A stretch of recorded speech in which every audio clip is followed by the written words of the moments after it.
Israel, of course, considers Iran its greatest existential threat, and we want to get more on how Israel's been viewing this week's events from Ronen Bergman.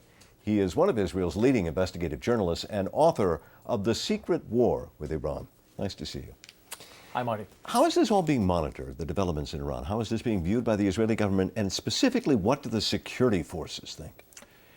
Most of the Israeli intelligence community, the military, and the Ministry of Defense are occupied with one thing and one thing only. This is Iran, and specifically with the Iranian nuclear project and Iranian support to jihadist movements like Hamas and Hezbollah.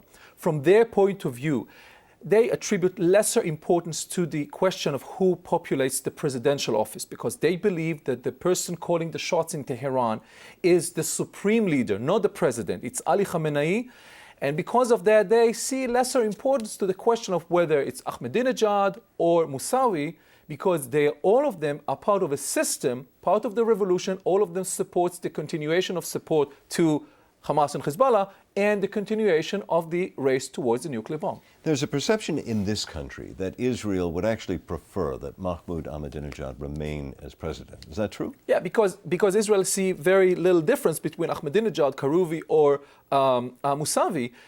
They prefer Ahmadinejad. Just bear in mind, Martin, that he denies the Holocaust, calls for the destruction of Israel.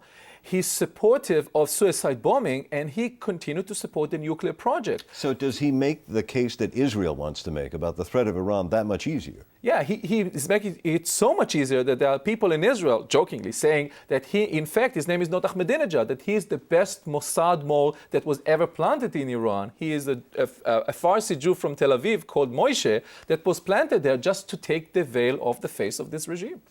You've already said that the nuclear challenge that Iran poses for the United States and for Israel is one of your major concerns. What are the possibilities that Israel might launch a strike against Iran to take out any nuclear program without a green light from the United States? When bombing the Syrian reactor on the 7th of September 2007, Israel proved that it still adopts what is termed as the Menachem Begin doctrine.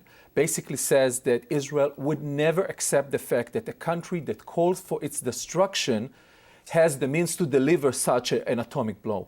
So if the United States doesn't help, if the dialogue fails or succeeds, but in terms that Israel still sees as an existential threat, and if economic sanctions don't work, at the end of the day, Israel would say, never again, we would never face another Holocaust, we would not take the risk, and we would bomb, and we would take out the nuclear sites of Iran.